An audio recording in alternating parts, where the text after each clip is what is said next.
welcome to the talk Better Debugging with Xdebug. A show of hands, who have never used Xdebug for anything? Okay, a few hands, perfect. Okay. So the intention is that I will be talking a little bit about some of the new things that have been adding to Xdebug. Xdebug, a tool for debugging your PHP applications. And I've been working on this for 24 years or something like that. I can't remember, I lost count of the years so far. But I think it's still useful to talk about the new things in there, because just like PHP, the tools around PHP also keep evolving. And I will dive straight into things, if that's all right with you. So, hi, I'm Derick. I'm a European living in London. We can talk about why I mentioned that specifically. I used to be the PHP 7.4 as well as PHP 4.4 release manager. So I've been around the block a bit. I spent some of my time working for the PHP Foundation, working on the PHP language, although that is currently mostly around making sure that all the servers still work, and because people have been ignoring those for the last 10 years. I wrote Xdebug, it should be obvious, and also worked on PHP's datetime support, which I'm currently looking at of improving very much for PHP 8.5 or whatever the one after 8.4 is going to be. I like maps, whiskey, and beer. It's irrelevant, but if you find me later in a bar alone, then you know what to do. All right, so how many of you here have heard of PHP Info? It must be all of you, or at least most of you, right? Now, PHP Info is really useful, but it doesn't really tell you so much about some of the other tools, like it shows you what Xdebug's settings are.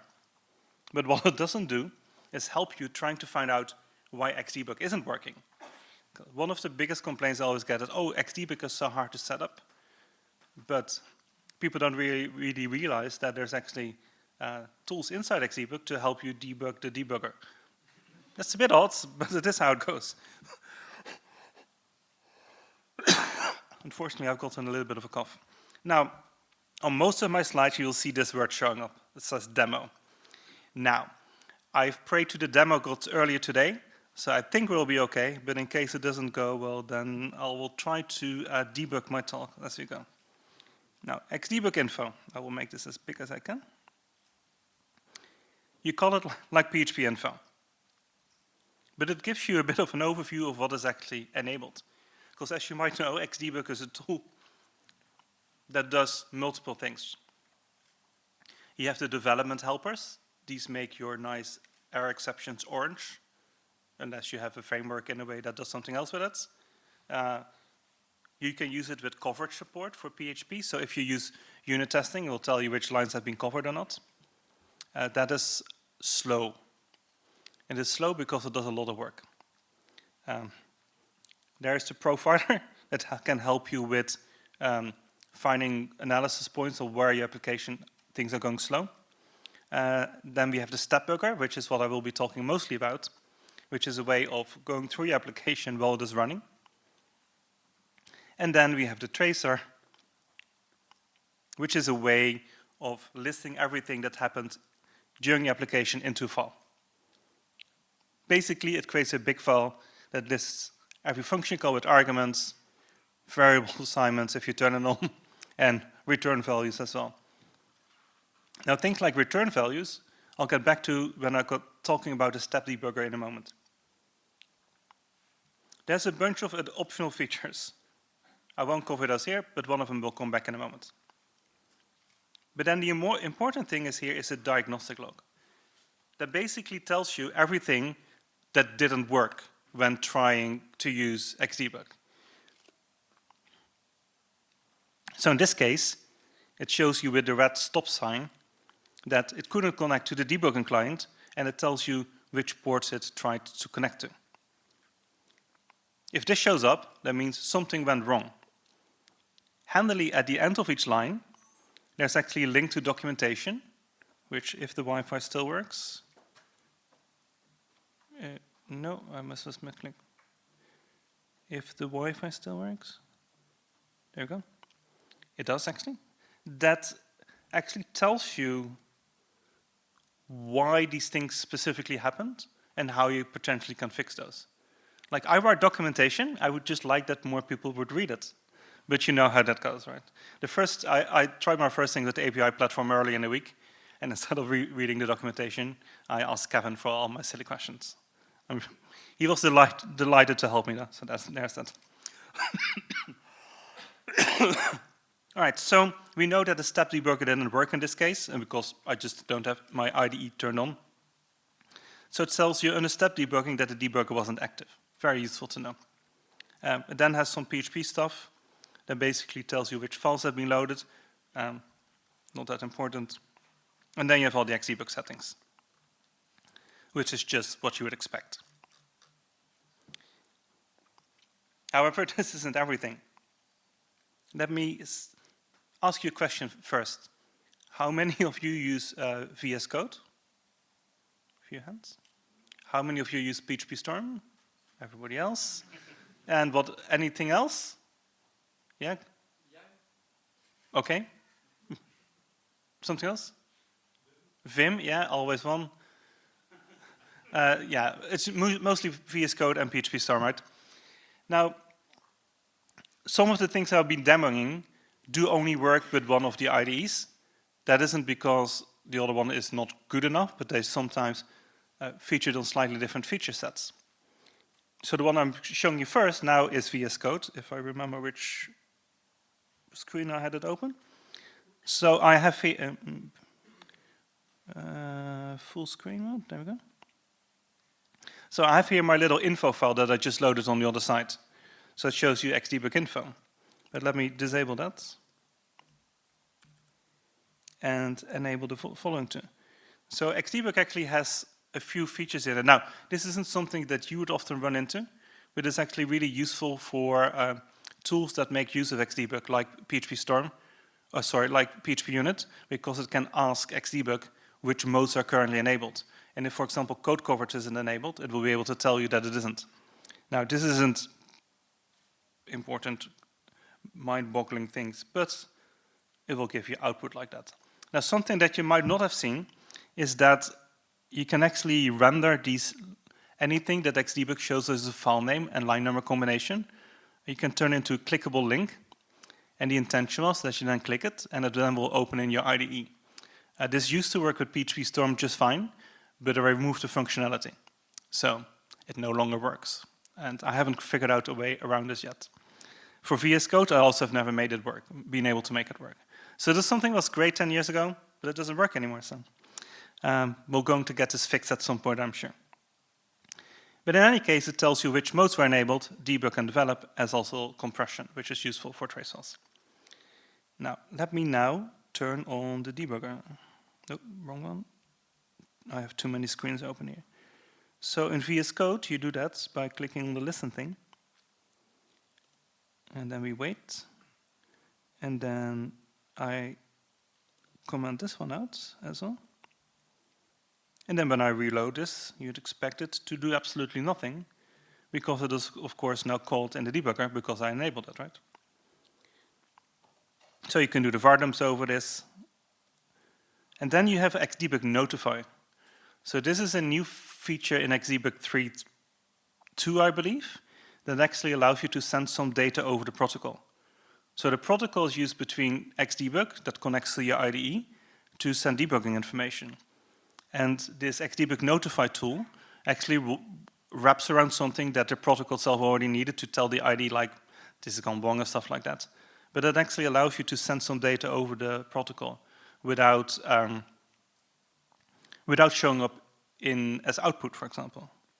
So if I now do next step over, you'll see that here in the debug console, you now get this array with these 2 points. Now, annoyingly, VS Code changes Xdebug's default behavior to only show one level deep in arrays. So you don't actually get to see the output of flex because that's an array, which is kind of annoying. But also something on our list to go and fix. Now, again, none of this is groundbreaking or anything like that. But there's a few things in the protocol that you might not be aware of, and these things might actually be useful. Okay, I will stop this. So that's the changes to Xdebug info. I've showed you that, and this one too. I get ahead of myself sometimes. Now, sometimes when you do debugging, you set a debugger in a debug breakpoint into something. Let me go. For example, if I go to my short arrow function, and I'll set a breakpoint on this line 3. Now, line 3, as you can see, has no code on it, right? And what used to happen is that whenever you set a breakpoint on the line that doesn't have code on it, Xdebug just ignores it. Now, let me go click on this one and click on short arrow. And it didn't stop. Why didn't it? Oh, I know why. It helps if you turn things on. Reload it, and now it did stop, right? It did do something because I see things flashing in my IDE right now. So it actually has now stopped in line 4. So it actually figured out that there's no code on line 3, so we automatically go find the next line that has code on it and stop there instead. If it can't find anything further down in the same function scope, it will actually go up a line or two to see whether there's code in there. I don't know what all the blinking is doing on my screen. It's like trying to tell me something. And it will not stop blinking. I don't know what that is about. So yeah, and then you can see these kind of things. Now, also something that is new. It's like I define here a closure, right? Closure called calc function. And basically, it defines an anonymous function that does the square of the number that you give it, and then you multiply it by pi. What does this function do? I have no idea. I just like using pi in examples. But if you define this function, we step over this line, you should see here that calc_func is now a closure. And you can see that x is a required parameter. So this is things that wrap around PHP's internals. But it knows there's this calc functions kind of thing. That's the important thing. And there's also a new numbers thing, which is a new numbers variable, which is the variable that we're going to assign to. Now, what used to happen, if you now click next, is this blinking is actually getting on my nerves now. So I do step into. You now actually see here that it actually jumped into the closure. Like earlier, all the Xdebug version wouldn't actually tell you that it was a closure, which makes it sometimes really hard to see what's going on.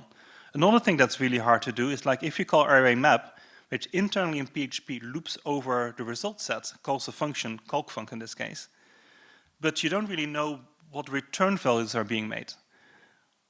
Now, when you go over this and a function gets left,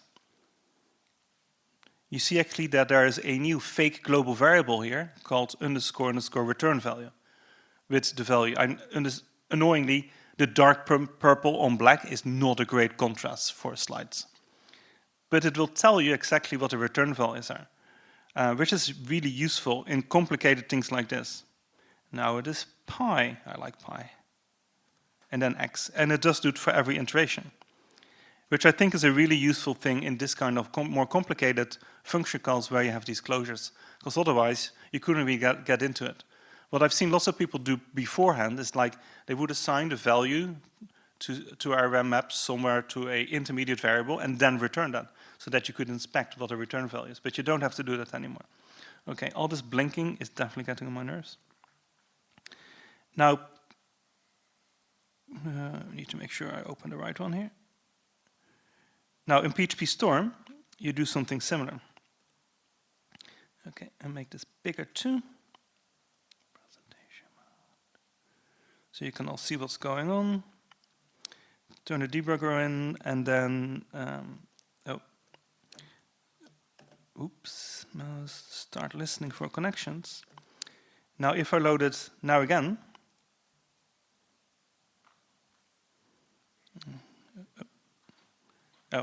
it does help if I actually activate the breakpoint and not just pretend I do. So it is now here. And the way how PHP Storm does is a little bit different. So let me step in until we get a return value.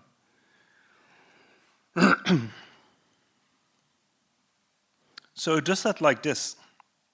So you have like this incognito thing with method. It has then the name of your method or function, and then it shows the return value of that.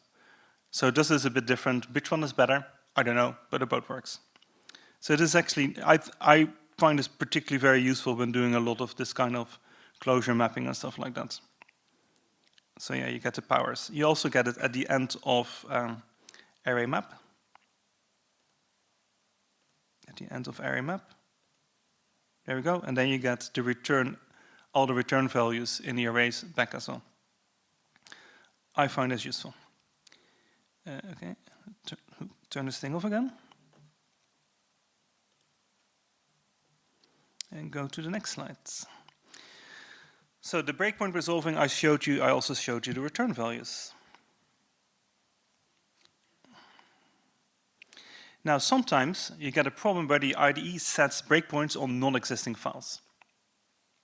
This often happens when you have things like running your application in Docker, for example, in Docker containers, and you haven't made up your path mapping.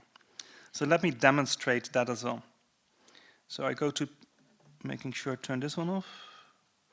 It would be really nice if I could have both IDEs listening at the same time, but you can't do that.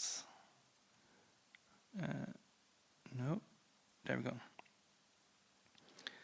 Let me remember. Yes, you can set breakpoints. So in VS Code, you have the configurations of how you map things in the path mappings here, right?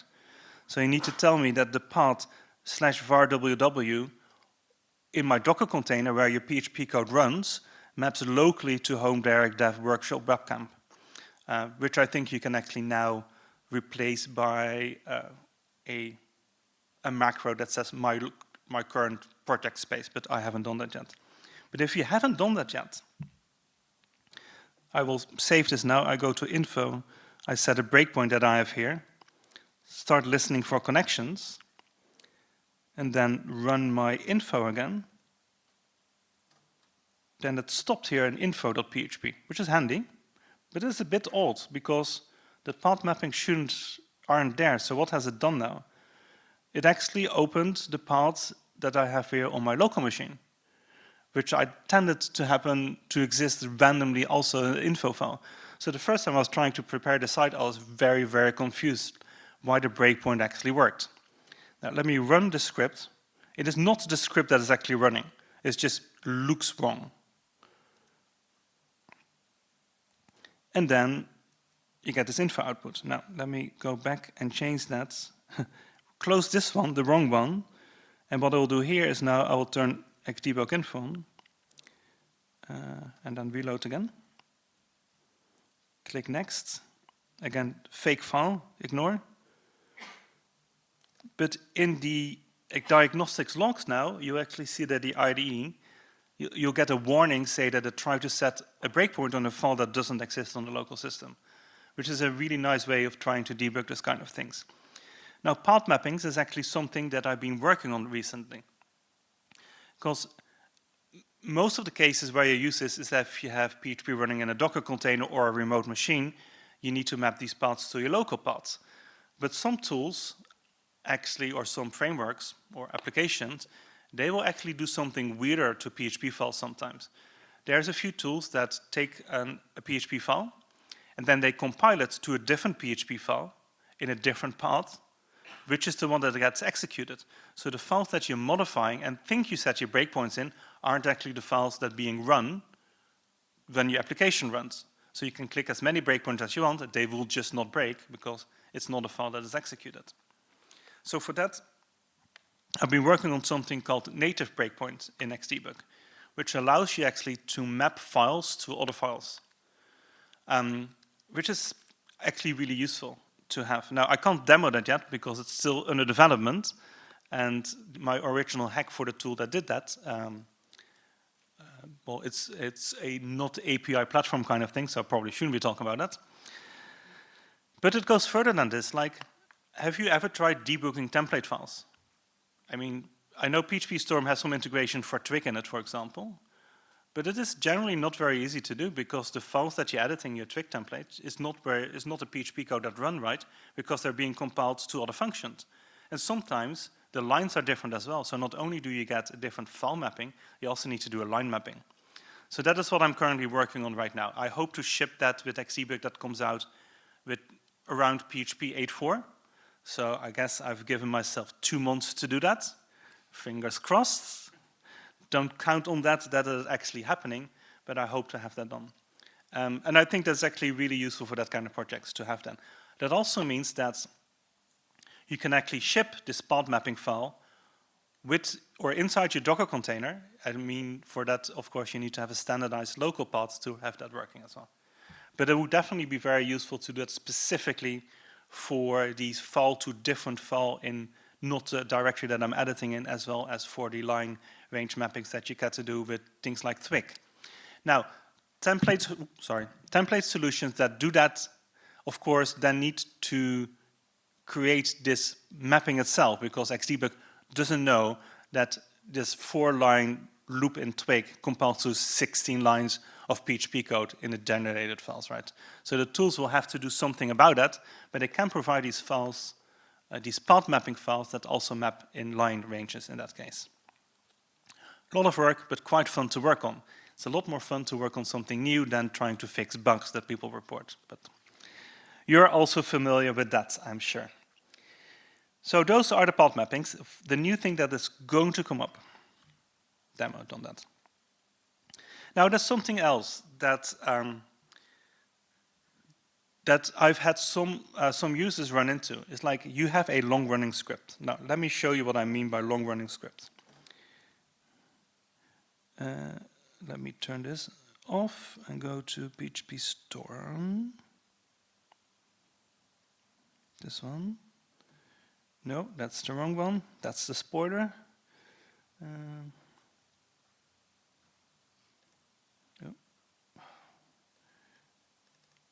Okay, so here I have a script.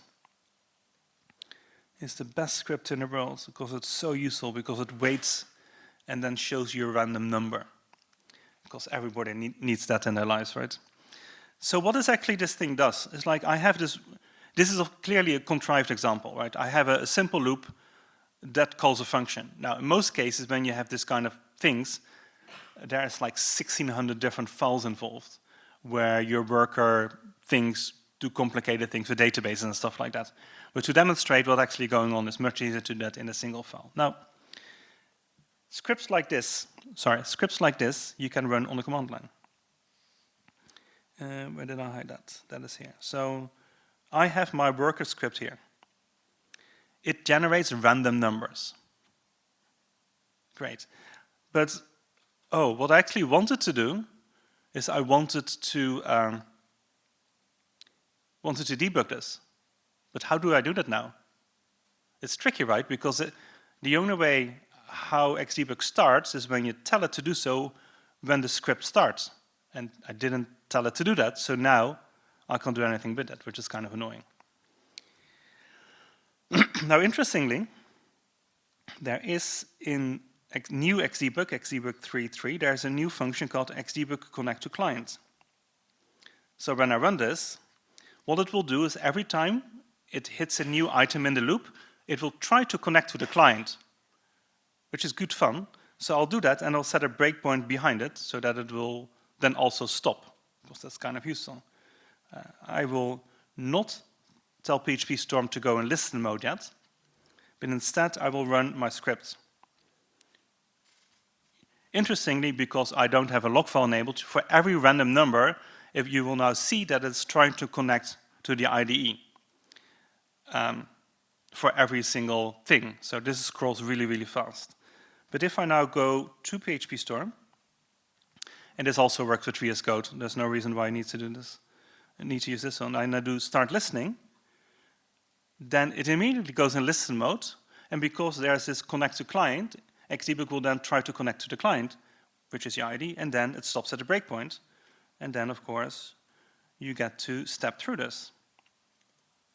We obtain a task, we sleep some seconds, we get a random number, in this case, 35, great. We're done. Okay, let me turn off this breakpoint, and then I will run.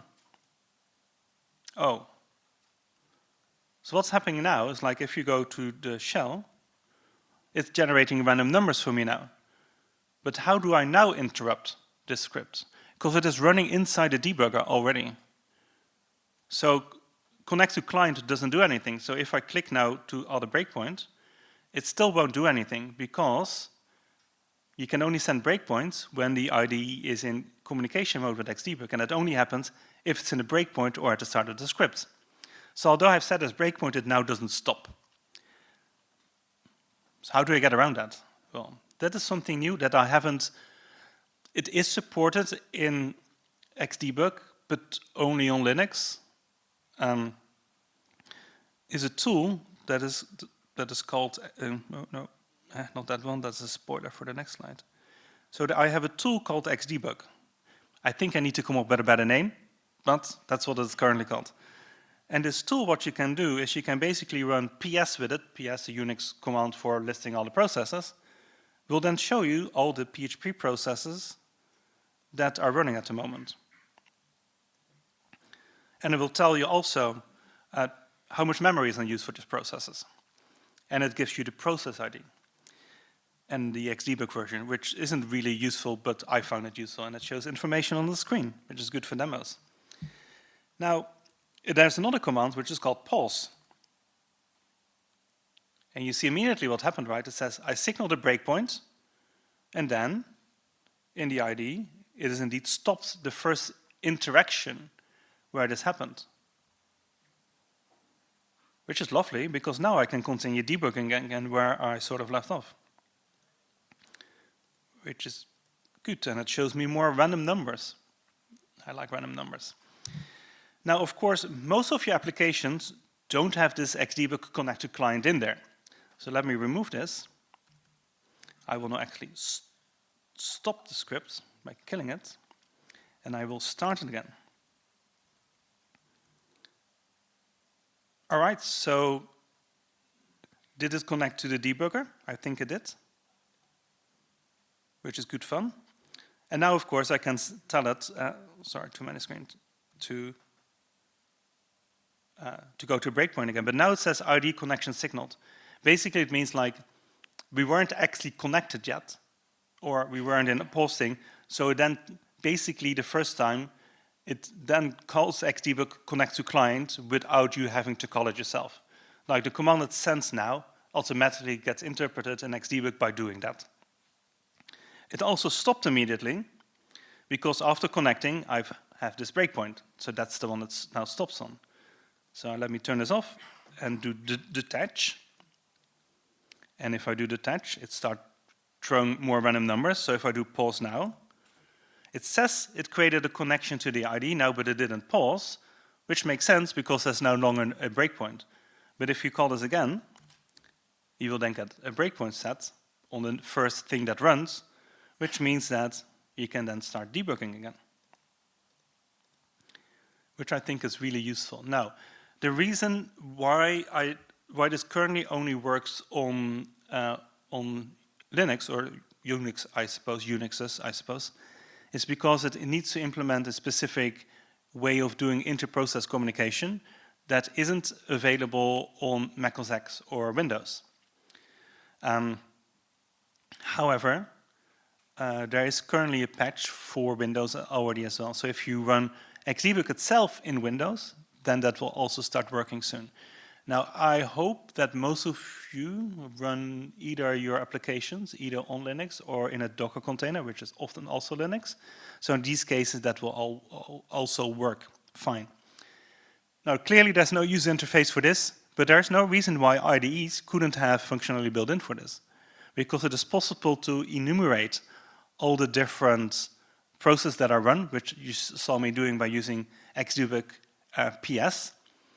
That also means that IDEs could do that. So it would be quite possible, like if you have ever used debugging with Microsoft Visual Studio Code with like C applications, actually you can do attach to running process. And IDEs could implement that now as well for Xdebug. So any PHP process that currently runs or longer runs, you can attach your debugger to and then start debugging, even though it never originally connected to the debugger. So yeah, I'm working with the PHP plugin for VS Code quite tightly. He has created the patch for Windows because he's a Windows user.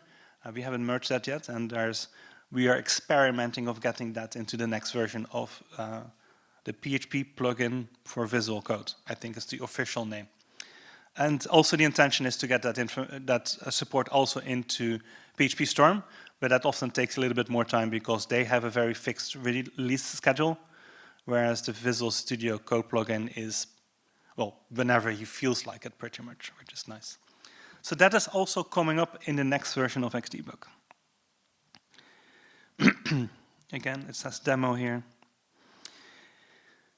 Make this big again. Now, sometimes, as Xdebug needs to connect to your IDE, you need to give it a host name. Often this is localhost if Xdebug and PHP and your IDE are running on the same host. If you run in a Docker container, you might have seen the host name host.docker.internal, which on Linux you need to do something clever for in your Docker files. But I've actually added a few things in there in Xdebug itself, which is xdebug://gateway, which is basically a pseudo name for my local network gateway, which is exactly what you need to do while using Docker. And by using this as a host name, you don't have to do anything specific between Linux, Windows, and Mac. It'll always point to your default gateway. And interestingly, when I was spinning up my API platform instance, I saw this was actually used. So you already know about this, I suppose. So that is what my grep was about here. It configures the default host, the Xdebug client host, to this gateway. Now, there's one caveat with this. It only works with proper Linux, not with Alpine Linux. Because Alpine Linux think we are the best Linux-y thing, nice and light. We are drop-in replacement, but they don't always implement all the fun things that some other tools might need, like trying to figure out what your network gateway is, which is frustrating, but that is how it goes. So if that's the case, Xdebug info will tell you here, where did it go? Tell you here at the top that these things are not available. So it doesn't say yes, it says no. Again, something you can you can try to do yourself, or help yourself if things go wrong is what I'm trying to say. This way. There's also one that is called name server. Now this is one you need to use if you are in, okay, let me think if I remember this correctly, because it happens in very complicated setup. It is when you run WST2, you run Linux on Windows, and your IDE runs outside of that environment, just on your normal Windows location. Gateway doesn't work in this case because, well, Windows, I suppose, but you can try to connect to the name server, because every time you start the WS2L host, it will reset that to what the gateway is, and then it will work regardless. Again, this doesn't work if your container runs Alpine Linux, but this isn't much of a problem because the Windows subsystem for Linux is Ubuntu, which does implement this functionality. Now, sometimes there's still very complicated setups where you can't talk from your server to your IDE in some way. There's firewalls in the way, or networking situations, or when you have, is this actually running? No, I do need to press, I guess Firefox stop using autoplay. Sometimes you have complicated setups, right, where PHP and Xdebug can't talk directly to your IDE. So if you have a Docker container, or a Vagrant container, it can't do that because it is just a different address. And sometimes you even get things like firewalls in the way, which means you can't make connections. And Xdebug needs to make a connection to your IDE to be able to do debugging. So I worked on a tool called Xdebug Cloud. Everything is cloud nowadays. That allows you to still do debugging with any kind of networking you set up by going through this Xdebug Cloud server. It says coming soon. It's been running for 3 years, so soon is 3 years ago. But I am terrible at making animations, so I didn't want to remake this animation. But it is an interesting way of, what I see most people use this for is you have a shared development server where people work on the same project, maybe necessarily in different directories, but they all work at home. So the only way how you can tell Xdebug to make connections, you need to sort of figure out where these things go, and there's just no networking way of doing that. So hence Xdebug Cloud. So if you're in a situation like this, this might be a great solution for helping debugging. Now, Xdebug is a great tool. I've been working on this for 23 years. It's all been done in my spare time. I don't like talking about money, but I think it's important because I think it's important that people think that the open source tools that they use, and this is not only about Xdebug, is that the people that work on these things sometimes start doing that in their free time 20 years ago, and then don't really spend the time on it, right? So what I would like to ask is that any open source tool that you not individually, but that your company uses, also looks at supporting the open source tools that you're all using. Xdebug has something specific for that, either through GitHub sponsors or through Patreon. To be fair, don't really use Patreon anymore. Or through a specific business support system that I run. Other open source tools will have similar things to do that. It's important that open source becomes sort of sustainable. You can use it for free. Everybody can use it for free. If you want to do that, fine. But I think sometimes that the companies that make a lot of money of using open source also should contribute in other ways than just bug reports. I love bug reports, don't get me wrong, but sometimes there should be a little bit more. Now, I find it important that with that, I also talk about what I actually work on. So every month I will create like an overview. Sorry, this is from a few months ago. Again, me making graphics, not a great combination. I do have one for every month. I will list what I worked on, how much there was backend funding, and then also with a link, this is an image, so I can't click the link. I'll also write a longer report about what I've been working on in the last month.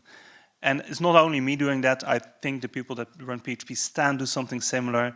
I know the curl project does something similar like that, and many, many other tools will do that as well, because I think it's important to show what people work on without you having to read through commit logs, because nobody likes reading through commit logs. Having said that, are there any questions? I'm not sure how many minutes we have for questions. I think we have 3. Okay. Thank you.